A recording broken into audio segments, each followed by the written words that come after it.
এই চুড়ি নিবেন গো, চুড়ি দামে কম, হরেক রকম চুড়ি আছে, চুড়ি। কাকু, আমাকে চুড়ি দাও। এই নাও, 12টা চুড়ির দাম 10 টাকা। এই নাও কাকু, আমার টাকা। চুড়ি নিবেন গো, চুড়ি, হরেক রকম চুড়ি আছে, চুড়ি দামে কম, ছোট থেকে বড় সবার জন্য ভালো ভালো চুড়ি আছে। এই নিয়ে যান, নিয়ে যান।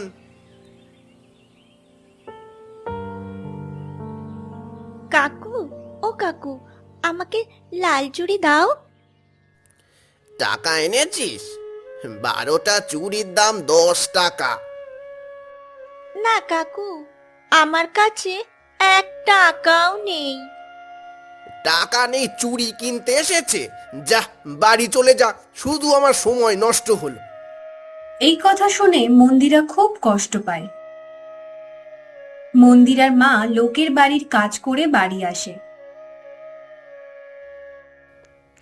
আপনার শরীর কেমন আছে মা? ওষুধ খেয়েছিলেন? আগের থেকে অনেক ভালো আছি। ওষুধ খেয়েছিলেন? হ্যাঁ, খেয়েছি বৌমা। তুমি আমাকে নিয়ে এত ভেবো না, আমি সুস্থ হয়ে যাব। ঠিক সেই সময় তাদের মেয়ে মন্দিরা আসে। মা, ও মা, আমাকে 10 টাকা দাও না। 10 টাকা দিয়ে তুই কি করবি? চুড়ি কিনবো মা। চুড়ি পরতে আমার খুব ভালো লাগে, কিন্তু আমার কাছে তো একটাও চুড়ি নেই। দাও না মা। আমার কাছে কোনো টাকা নেই। যে কটা টাকা ছিল তা তো ওষুধ কিনে শেষ হয়ে গেছে। মন্দিরা খুব জেদ করে।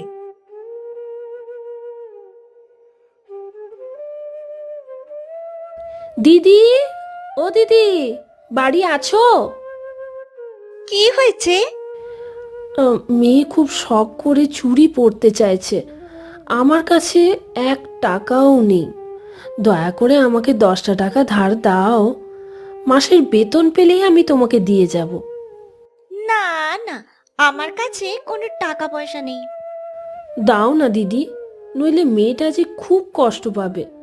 কাজের বেতন হলেই আমি তোমাকে দিয়ে যাব। না না বাপু, এইসবের মধ্যে আমি নেই। আমি কোনো টাকা পয়সা দিতে পারবো না। তুমি অন্য কোথাও গিয়ে দেখো।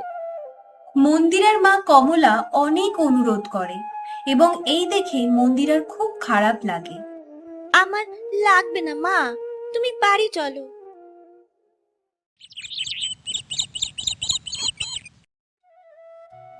আমরা তো গরিব কেন ঠাকুমা?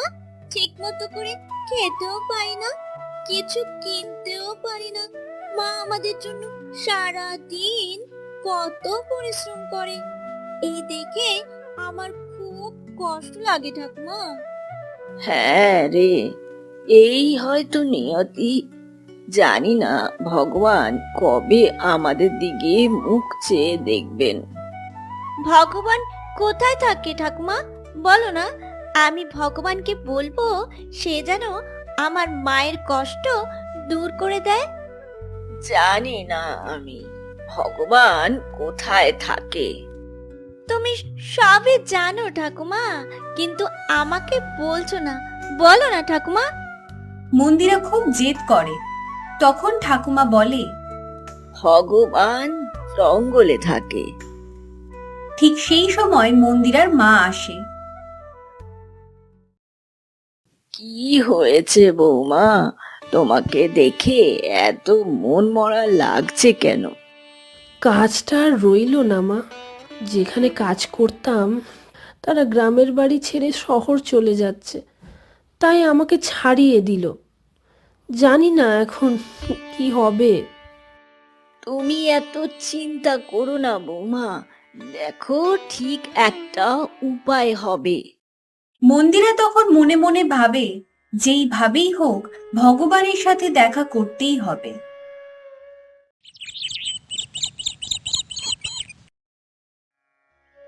পরের দিন সকালবেলা মন্দিরা কাউকে কিছু না বলে জঙ্গলের দিকে চলে যায় এবং চলতে চলতে ক্লান্ত হয়ে পড়ে। তাই একটি গাছের নিচে বসে বলতে থাকে, ভগবান, তুমি কোথায়? আমি তোমার সাথে দেখা করতে এসেছি। এই কথা বলে মন্দিরা কাঁদতে লাগে। ঠিক সেই সময় এক সাধু বাবা আসে। কি হয়েছে বালিকা, তুমি কাঁদছো কেন? আর এই জঙ্গলেই বা কেন এসেছো? ঠাকুমা বলেছে ভগবান জঙ্গলে থাকে, তাই ভগবানের খোঁজে এখানে এসেছি। এর জন্য তুমি মন খারাপ করো না বালিকা। যার ভাগ্যে যেটা আছে সেটা তো হবেই। তোমাদের ভাগ্যে যদি ভালো কিছু লেখা থাকে তাহলে অবশ্যই হবে। এই কথা বলে সাধু বাবা চলে যান। একটি খরগোশ তার চোখে পড়ে। কি সুন্দর দেখতে! তুমি কি আমার মতো ভগবানকে কিছু বলতে এসেছো? চলো তবে একসাথে যাই। তারা দুজনে একসাথে চলতে লাগে এবং মন্দিরা একটি গাছের নিচে বসে পড়ে। তুমিও এখানে একটু বিশ্রাম করে নাও। আজ থেকে তোমাকে আমি খরগোশ বন্ধু বলে ডাকবো, ঠিক আছে? মন্দিরা খরগোশ বন্ধুর সাথে কিছুক্ষণ গল্প করতে থাকে এবং ঠিক তখনই সাধু বাবা আসে আর খরগোশকে দেখে অবাক হয়ে যায়। এই খরগোশ তুমি কোথায় পেলে? এ তো কোনো সাধারণ খরগোশ নয়। মন্দিরা তখন সব বলে সাধু বাবাকে। যার মন সরল এবং গঙ্গার জলের মতো পবিত্র, একমাত্র তারাই এই খরগোশের দেখা পায়। ভগবান তোর প্রতি খুশি হয়ে এই খরগোশ আশীর্বাদ হিসেবে পাঠিয়েছে। তোদের জীবনে অভাব অনটন বলতে আর কিছুই থাকবে না। তুই রোজ প্রতিদিন এই জঙ্গল থেকে কিছু ঘাস নিয়ে যাবি, আর সেই ঘাস খরগোশকে যতবার খাওয়াবি ততবারই খরগোশ সোনার মুদ্রা দিবে। এই কথা বলে সাধু বাবা সেখান থেকে চলে যায় এবং মন্দিরা কিছু ঘাস সংগ্রহ করে বাড়ি আসে। কোথায় গিয়েছিলি তুই? আমি আর তোর ঠাকুমা দুজনে মিলে কখন থেকে তোকে খুঁজছি। তখন তার ঠাকুমা বলে, এই খরগোশটা কোথায় পেলি রে? দেখতে তো খুব সুন্দর। হ্যাঁ ঠাকুমা, খুব মিষ্টি দেখতে, তাই না? আমার খরগোশ বন্ধু জঙ্গলে পেয়েছি, আজ থেকে এখানেই থাকবে। তার মানে তুই এতক্ষণ জঙ্গলে ছিলে, আর এদিকে আমরা চিন্তায় চিন্তায় শেষ হয়ে যাচ্ছিলাম। তোকে না বলেছিলাম জঙ্গলে একা যাবি না? তাড়াতাড়ি হাত মুখ ধুয়ে আয়, তোকে খেতে দিয়ে আমি কাজে যাব। তোমার কাজ না চলে গিয়েছিল মা? হ্যাঁ, কিন্তু আজ একটি নতুন কাজের খবর পেয়েছি, তাই সেখানেই যাব। তাড়াতাড়ি হাত মুখ ধুয়ে আয়, আমি খেতে দেব। ভগবান, তোমাকে অনেক ধন্যবাদ। খরগোশ বন্ধু আমাদের বাড়ি আসার সাথে সাথে মা একটি কাজের খবর পেয়ে গেল। আমার খুব ভালো লাগছে।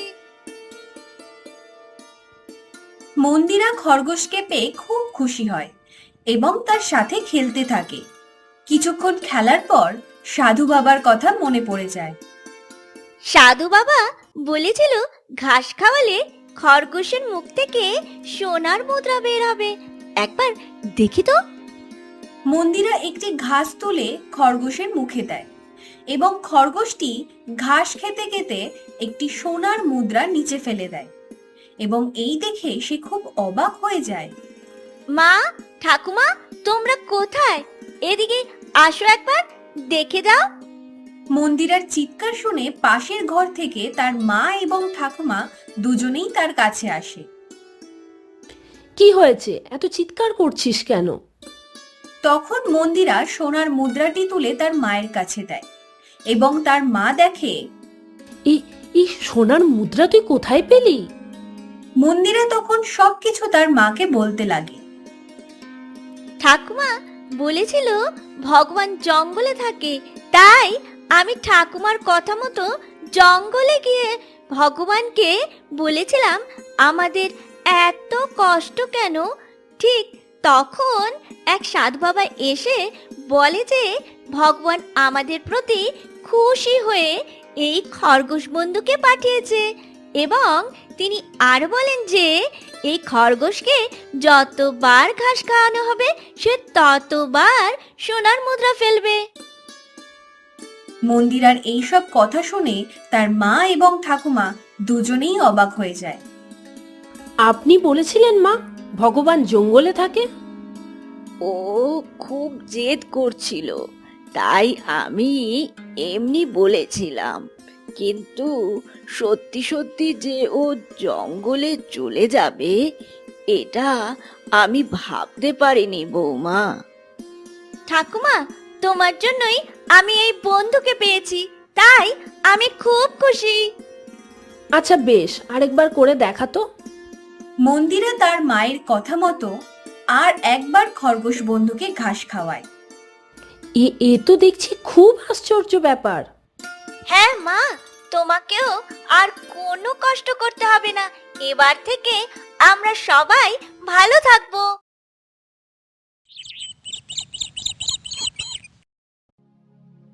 এভাবে বেশ কিছুদিন কেটে যায়।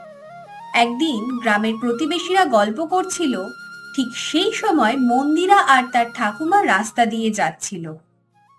হঠাৎ কি হয়ে গেল জানি না, এক সময় এরা ঠিক করে খেতেই পেত না, আজ কত কি বাজার করে নিয়ে আসছে। হ্যাঁ দিদি, তুমি ঠিকই বলেছ, ওষুধ কেনার টাকাও ছিল না, আবার এখন শুনছি মেয়েও নাকি ভালো স্কুলে পড়ে।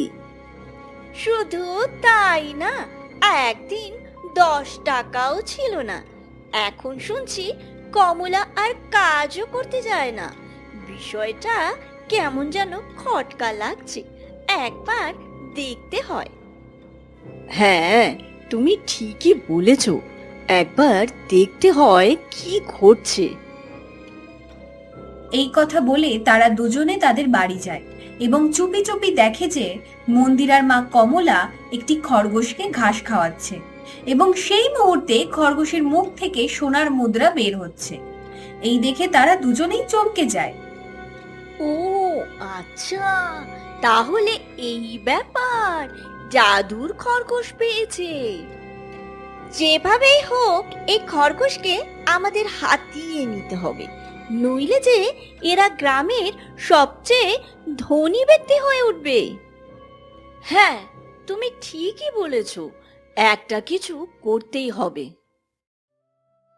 এদিকে মন্দিরা তার মাকে বলতে লাগে, মা, তুমি চাইলে অনেক সোনার মুদ্রা বের করতে পারো, কিন্তু তুমি তা না করে সারাদিনে কেবলমাত্র একবারই করো। হ্যাঁ রে মা, সুস্থভাবে থাকার জন্য যেটুকু দরকার সেটা হলেই হয়ে যাবে, বেশি লোভ করা ভালো না। হ্যাঁ মা, তুমি ঠিকই বলেছো। তাছাড়া তোর বন্ধুর খাবারও তো শেষ হয়ে গেছে। আচ্ছা মা, তাহলে আমি কালকে বন্ধুর জন্য জঙ্গল থেকে খাবার নিয়ে আসবো। না না, আমি জঙ্গলে একা যেতে দেব না, সাথে ঠাকুমাকে নিয়ে যেতে হবে। হ্যাঁ রে, তোর মা ঠিকই বলেছে, একা একা জঙ্গলে যাওয়া উচিত হবে না, আমাকে নিয়ে যাস। ঠিক আছে ঠাকুমা।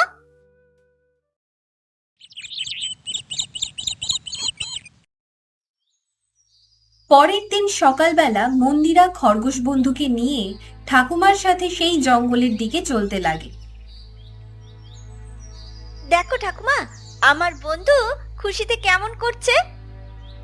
হ্যাঁ রে, তোর সাথে এই জঙ্গলে দেখা হয়েছিল, তাই হয়তো খুশিতে এমনটা করছে।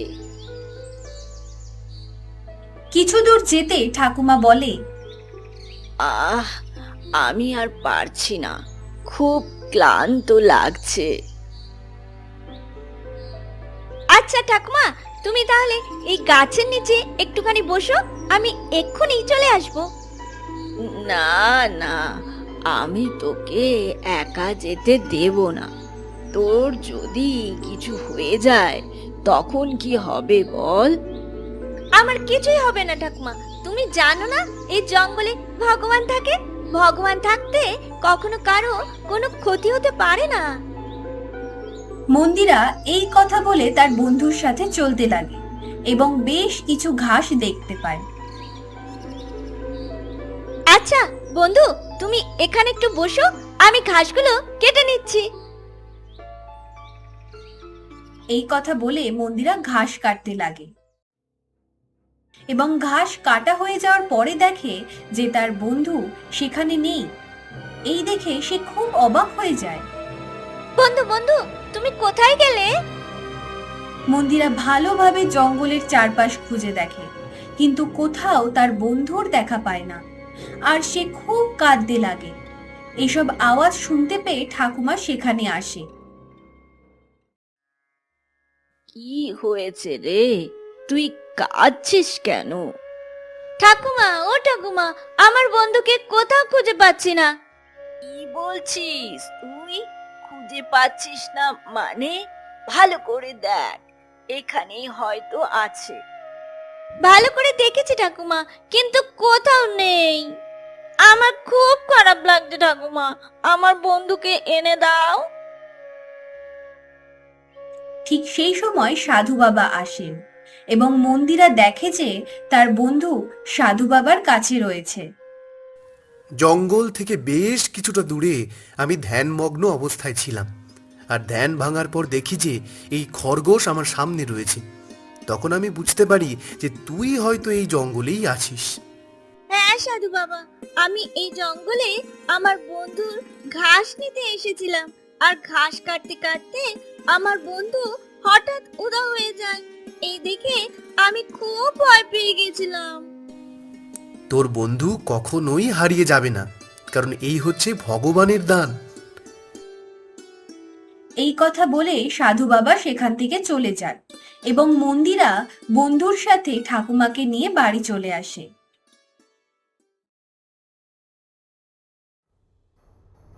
অনেক রাত হয়েছে, চলো এই সময় কাজটা করে ফেলি। হ্যাঁ, তুমি ঠিকই বলেছ, চলো। এই কথা বলে তারা দুজনেই রাতের অন্ধকারে মন্দিরার মা কমলার বাড়ি যায় এবং দেখে যে মন্দিরা তার মায়ের সাথেই শুয়ে আছে, আর পাশে সেই জাদুর খরগোশটি বসেছিল আর এদিক সেদিক দৌড়াতে লাগে। কি বদমাশ খরগোশ, আমাদের দেখে ছোটাছুটি শুরু করে দিয়েছে। হ্যাঁ, তুমি ঠিক বলেছ, আমাদের সাবধানে ধরতে হবে। সোনা মোহরের লোভে পড়ে তারা দুজনেই খরগোশকে ধরার জন্য যায়। আরে আরে, এমনটা করলে আমি ধরবো কি করে? এভাবে বেশ কিছুটা সময় চলে যায়। যেই মহিলাটি ধরার জন্য হাত বাড়ায় তখনই খরগোশটি খুব জোরে আঘাত করে এবং রক্ত বের হয়। আ আ এ কি হয়ে গেল আমার? কি বদমাশ খরগোশ, খুব ব্যথা করছে। হ্যাঁ হ্যাঁ, চলো পালাই, নইলে কেউ দেখে নেবে। তারা বুঝতে পারে যে এই জাদুর খরগোশ এখান থেকে নিয়ে যাওয়া তাদের পক্ষে সম্ভব নয়, তাই তারা সেখান থেকে চলে যায়।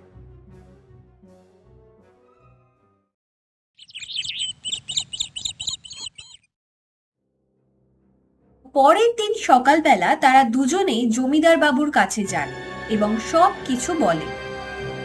এই গ্রামে এত কিছু হয়ে যাচ্ছে অথচ আমি জানি না। না না না, এই কিছুতেই হতে দেওয়া যাবে না, নইলে যে তারা আমার থেকেও ধনী হয়ে উঠবে।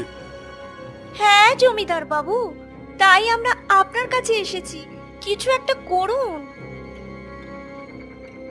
তখন জমিদার বাবু তার সহকর্মীর সাথে মন্দিরার বাড়ি যায় এবং পিছন পিছন তারা দুজন আসতে থাকে। জমিদার বাবু এসে দেখে যে মন্দিরার খরগোশকে ঘাস খাওয়াচ্ছে, আর সেই মুহূর্তে খরগোশের মুখ থেকে সোনার মুদ্রা বের হচ্ছে। এই দেখে জমিদার বাবু অবাক হয়ে যায়। তার পাশে তার মা কমলা আর ঠাকুমাকে দেখে বলেন, জাদুর খরগোশ কোন সাধারণ বাড়িতে থাকতে পারে না। আমি নিয়ে যেতে এসেছি। এই খরগোশের প্রতি শুধু আমার অধিকার আছে।